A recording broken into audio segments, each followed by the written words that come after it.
Hi, my name is Guy, Mystery Guy. For this tutorial, I'm using Blender version 3.3. By the end of this tutorial, you're going to create a video just like this. My teaching philosophy is to have you master the basics. If someone's making a movie, just before they start to film a scene, the director calls out, "Quiet on the set, places everyone, lights, cameras, action." Lights, cameras, action. That's what I'm going to stress over and over. Lights, cameras, action.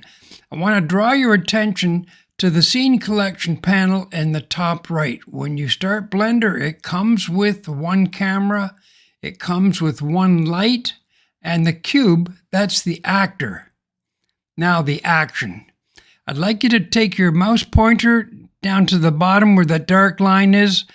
When it's right above the line, you get the double arrow, hold down the left mouse button and drag up.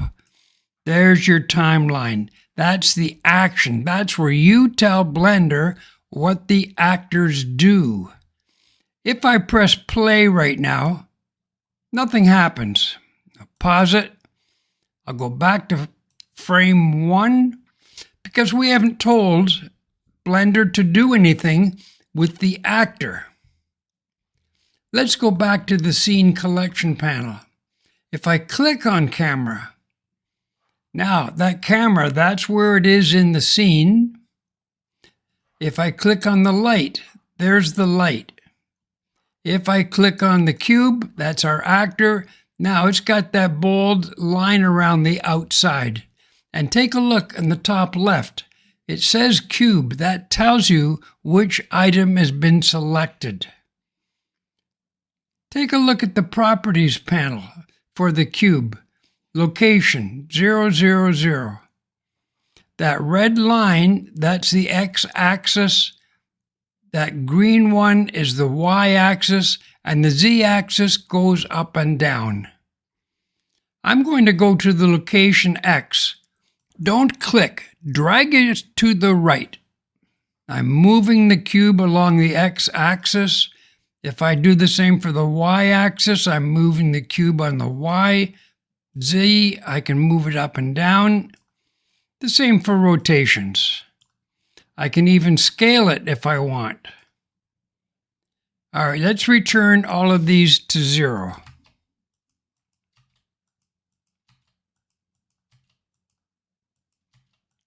Whoops. That should be a 1. Good. Now let's try doing something with it and making a simple animation. When you work with animations, you're going to be using the playhead on the timeline. That's that blue vertical line. You can move it by clicking on the blue rectangle above it, hold down the left button and drag left and right. As you move it, you'll notice that the frame counter changes. Watch this. I'm going to move it again. See how that number changes? That's one way to move the playhead. Another way is to click on the frame counter directly and type in a number, 20. It jumps to frame 20. And you can use these 6 buttons in the middle to jump very quickly. Watch this. The button on the right makes the playhead jump to the start frame as is entered on the right-hand side of the timeline. The next button jumps to the previous keyframe. We'll be doing keyframes in a minute. The next button plays the animation backwards. Great fun, you must try it. The next button plays the animation forward from wherever the playhead is. The next button jumps to the next keyframe. We're doing keyframes in a minute. And the last button jumps to the end frame as is entered on the right-hand side of the timeline. This is a good time to save your work. I'd like you to go up to File and then click on Save. It's your computer. Save it wherever you want. Call it whatever you want. I've saved mine and I called it Tutorial 1 V1 for version 1. All right, now animation. We're going to have the cube move along the x-axis and spin as it moves. So make sure you're on frame 1, that the cube is selected, the object properties icon has been clicked, the location says 0 for x, click on it and type -9, enter. Now we're going to add keyframe to that. And watch what happens on the right. See these little round circles? And the timeline is blank. With the cursor in the viewport area, I want you to type the letter I, short for insert, and then click on location. Now look what happened. We've got some diamonds, white diamonds on the right, and the locations, they're a different color now. And look at the timeline. We've got a little diamond on frame 1. We're starting to make some action, folks. I want you to go to the end of the timeline. We can just click that button there. Go back to the location X for the cube and type 5. And then press enter. It moved. Type the letter I and then click on location. We've added another keyframe, one at the beginning, one at the end. Go back to the beginning of the timeline and now click on play. Action! There it goes. I'm going to pause it, go back to frame 1. We're going to make it spin. That's the rotate. The rotate on the z-axis is set to 0. We'll keep it that way, so type the letter I and now rotation. We got rotation keyframes. We don't see a difference on the timeline because there are a number of keyframes on frame 1. That's fine. I'm going to go to the end of the timeline, and now for the Z rotation, I'm going to type 720. 720. Enter. Type I. Rotation. Go back to the beginning. Play it now. We're making a movie, folks. That's how you do it. It's that simple. Pause it and go back. I'd recommend save your work again. I'm going to take a moment to explain these keyframes in a little more detail. I've made 2 keyframes, one at frame 1, the other at frame 250. Each keyframe records the location and rotation of the actor at that point in time. I notice on the timeline it's blank in between and I wonder what's going on. Let me show you something. On frame 1, the number 1, there's a blue rectangle around it. I'm going to click on that, hold the button down, and drag it to the right. And I can drag it back. I'm manually moving the timeline. Now, I'm going to do that again, and I want you to look at the location and rotation values as I move the timeline. Okay, here I go. If you look on the right, the location is changing, the Z rotation is changing. If you look in the viewport, that cube is moving. So what's happening is, between the start frame and the end keyframe, Blender is calculating the location and rotation of the actor at each frame. Blender is doing all the hard work. Let me go back to frame 1. Let's suppose that you're working on this project on your own. And you know when you click play, that cube starts moving immediately, and you don't want that. You'd like it to delay a little bit. What you can do is click on the leftmost keyframe and drag it to the right. I'm going to stop it around frame 40. So if I look at the timeline, the instructions are, don't do anything, Blender, until you get to frame 40 and then start moving the cube. Let me play it now and watch the cube. It's not moving. There it goes. It's moving at frame 40. Go back to frame 1. Let's further suppose that you look at your animation and you say, "This is so boring. I want that cube to move faster." Easy to do. Click on that keyframe on the right. Drag it to the left and stop it around 120. This means that between frame 40 and 120, Blender is going through all these calculations and it's going to get there faster. Let me play now and watch that cube go. There you are. That's how you can make it go faster. Let me try one more thing. I'm going to grab that timeline and drag it somewhere in the middle. Doesn't matter really where. Now I'm going to go up to the cube, click on it. I'm going to type the letter G, which stands for grab. Now if I move the mouse, the object is grabbed. I'm going to put it in the top right corner somewhere and then click. It's in that position. Now I'm going to press the letter I and add a keyframe, location, rotation, and there's my keyframe. So now my instructions to Blender are: don't do anything when you get to frame 40. Calculate how to move it to where it is at frame 76, and then calculate how to get it to frame 120. I'm going to go back to frame 1 and play it. Here we go. How cool is that? Let me reset these keyframes to where they were when I started. I'm going to click on the one on the right, hold the left mouse button down and drag it to the right. I'm going to click on the leftmost keyframe, drag that to the left. The one in the middle, I don't want that. I'm going to press the delete key. Now I know what you're thinking. Mystery, how the heck am I going to remember all of that? I don't expect you to remember. What I expect you to remember is that there's a lot of really cool stuff you can do down on the timeline with keyframes. You can move them around, you can insert keyframes, you can delete keyframes. Great fun. Let's get back to the tutorial. We're going to give this cube a couple of buddies.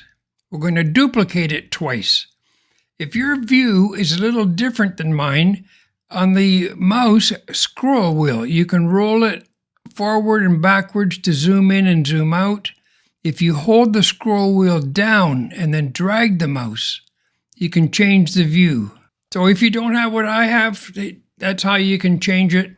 We just need it approximate. So click on the cube. Go over to the right-hand side where it says cube, double click on it and type cube space 1. That's cube 1. Back to the cube. Type Shift D, then Y, then 4, then enter. There's cube 2. Let's go over to the right, double click, and type cube space 2, enter. Now cube 2 is a duplicate of 1. That means they are sharing the keyframes. We want cube 2 to have its own keyframes. So type I and location. Go to the end of the timeline and under the Y coordinate, type 4. Type I and location. Go back to the beginning.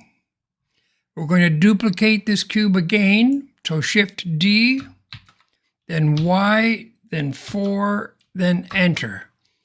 Double click on the name and type cube space 3, enter.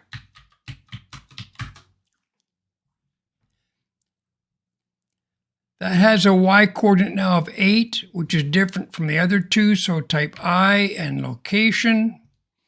Go to the end and set the Y location to 8.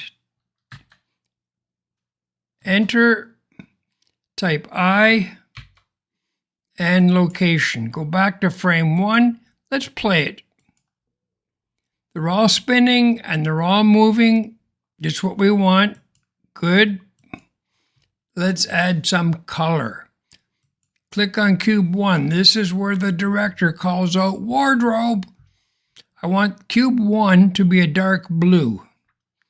So you're going to go over to the right to the materials property. That little orangey red circle down there, click on that. Click new. And where it says material, click on that and type blue cube.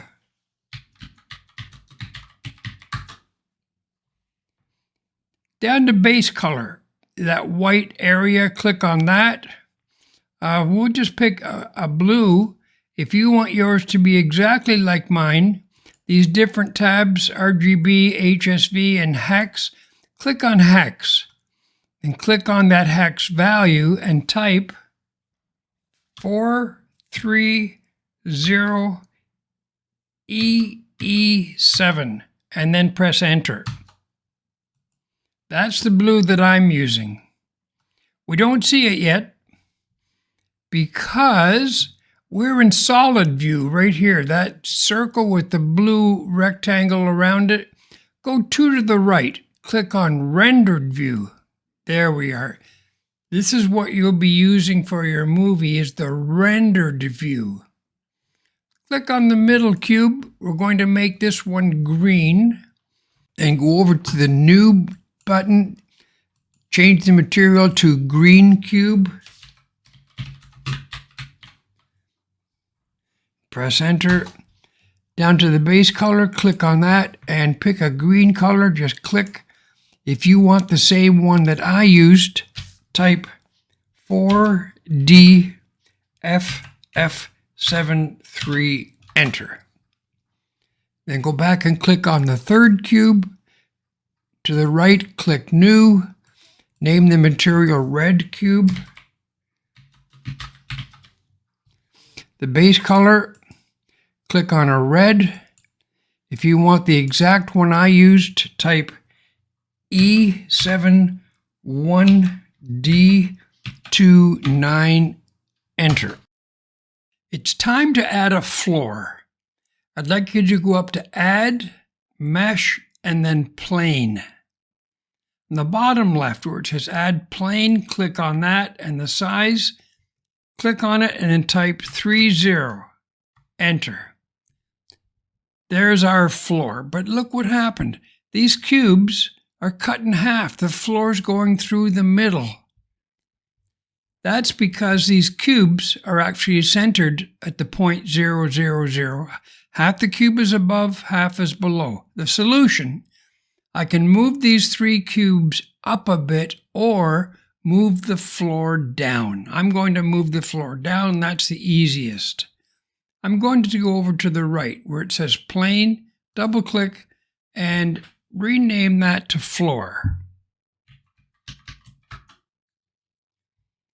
To move the floor exactly into place, I'm going to change the view of the viewport. This is the viewport. Go up to view, down to viewport, and there's all the shortcuts. We'll use these shortcuts all the time. I want the front view that says numpad 1. Let me move off to the right and try it. On the numpad 1. There we go. And I'm looking straight on now.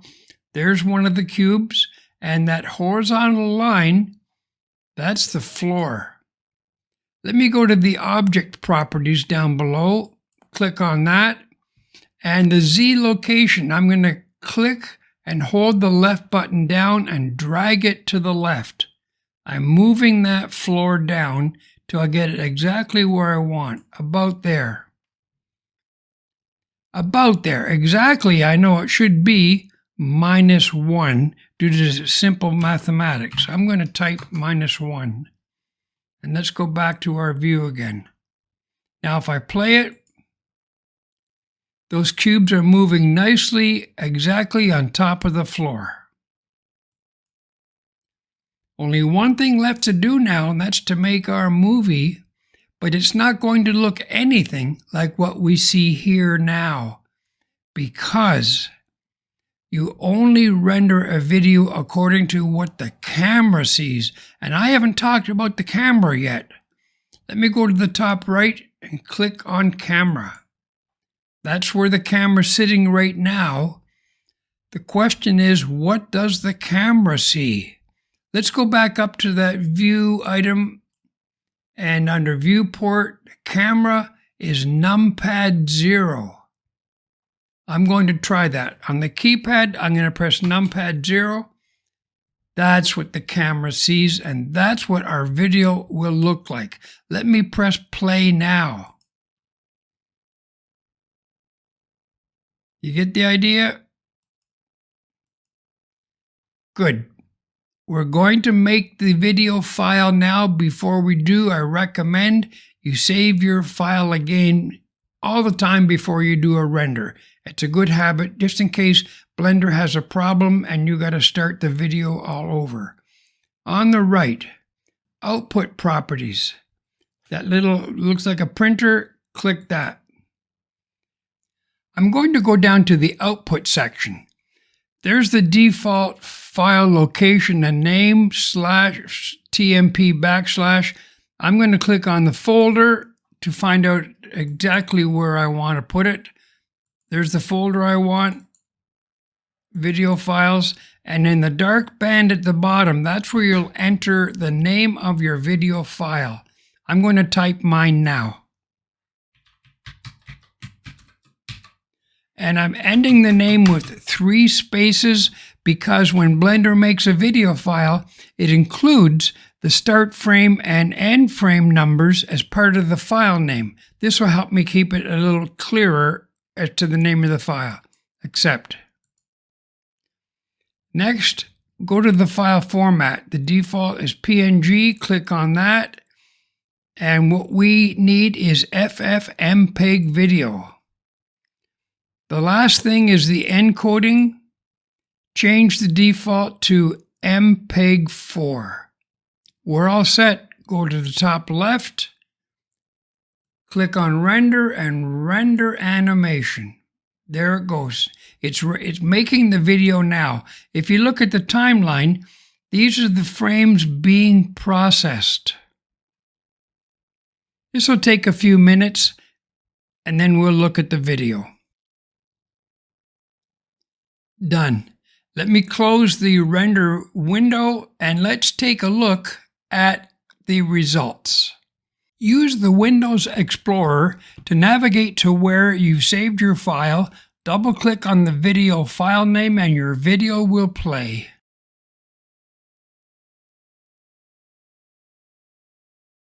In the next tutorial, we're going to continue right where we left off. The floor will have some tiles on it. And let me pause it right here. There's a new actor, that cylinder, and see how it stops to wait until the blocks go by. The light has changed. It's now a spotlight. A second light has been added so the shadows aren't so harsh. I'm going to restart this video clip. See how the cylinder stops? And notice that the camera is getting higher and changing its point of view. See you soon. Lights. Cameras, action!